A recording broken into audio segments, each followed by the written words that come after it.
Hello, my name is Steve Haynes and I'm the co-author of this book, How to Go to Work, the honest advice no one ever tells you at the start of your career. And in these bite-sized sessions for Beckett careers, I'll be running through some of the tools and tips that you need when you're starting out in the world of work. And in this session, we'll be looking at your values. We'll be looking at the values of the companies that you're interested in working for and making sure there's a good match between those values.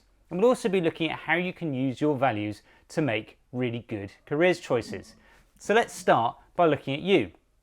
And what I'd like you to do is to take a piece of paper or open up a new document on your laptop and start to work through some of the following questions. In the top left-hand corner, I want you to talk about your values. And by this I mean, what are the things that really motivate you? Are you somebody who likes to organise things so that people have a really great time? Does it really matter that you're helping other people? Are you somebody who really values their freedom and the opportunity to go and explore? Or are you more diligent and somebody who really values a job well done? And it might be a combination of these things. So put down a lot of things about your values and what matters to you.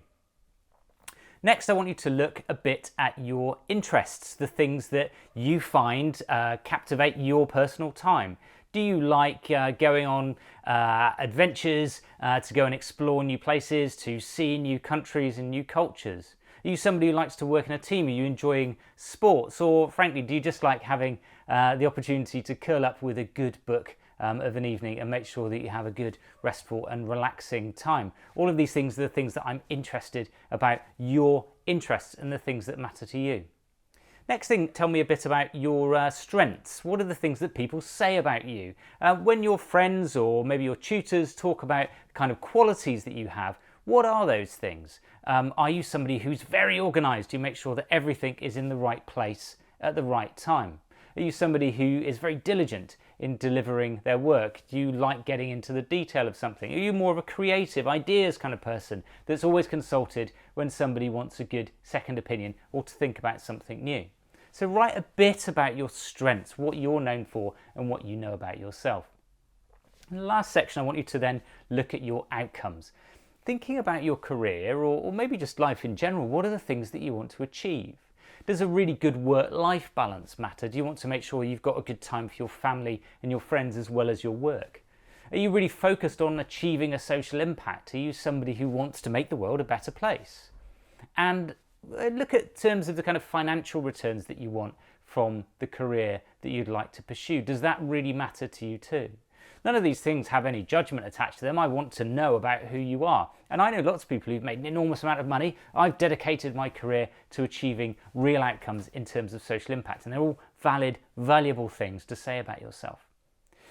Now, once you've had the opportunity to write out this grid, you'll really get a rounded picture of who you are and the things that matter to you. And this is going to be really important as we look at what's next, which are your values and how they match with the culture of the organisations you're interested in looking at. Okay, so turning to that question, what do we mean by culture?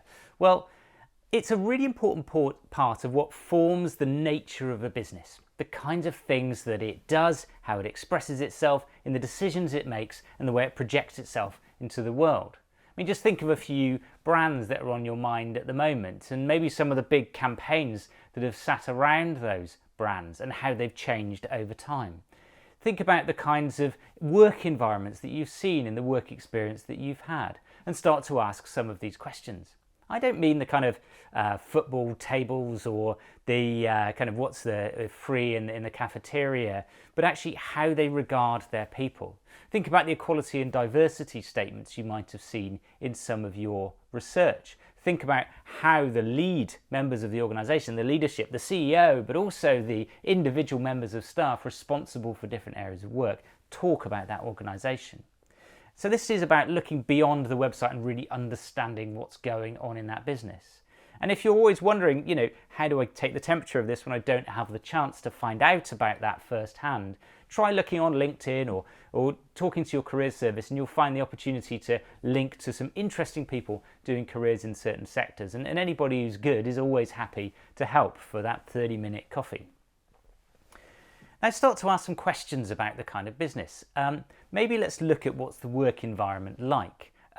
Is it like a doctor's waiting room or is it more like a house party? Well, If you're going to work for a GP surgery, you want it to be like a doctor's waiting room, calm and ordered. But if you're going to a creative agency, you want the kind of place where there's going to be vibrancy and there's going to be lots of conversations going on, decisions being made in corridors or in long conversations with lots of creative tools around you.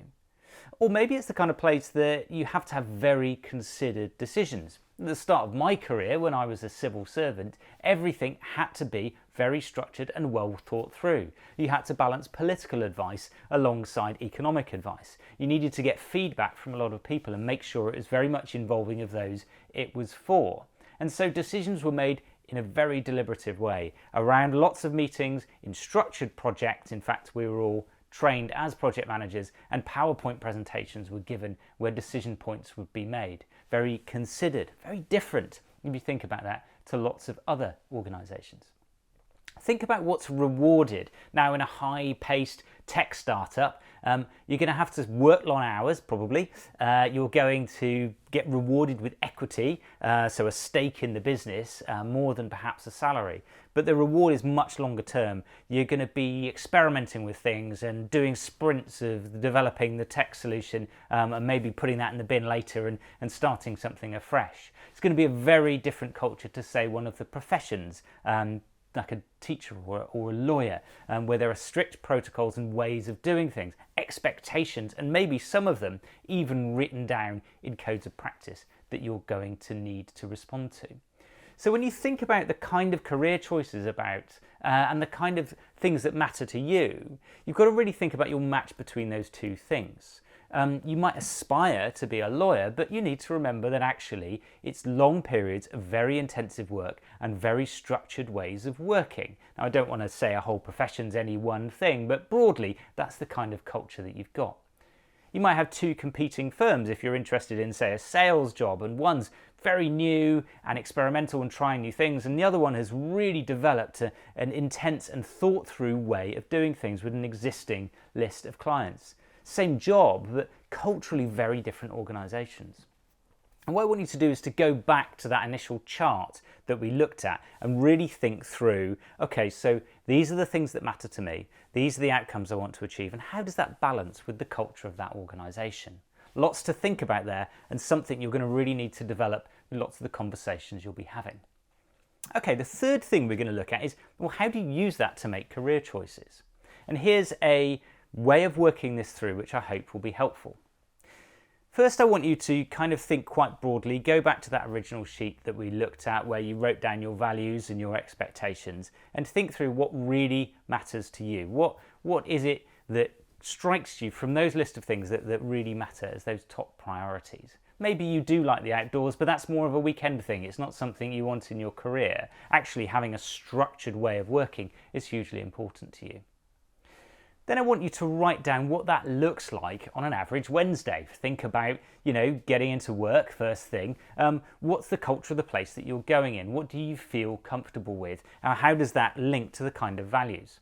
So if you're somebody, again, to use that example, likes kind of freedom and exploration, is it that you'll be on lots of different site visits doing different things? If you're somebody who really likes to specialise, let's make sure that it's something where you're doing a very distinct job.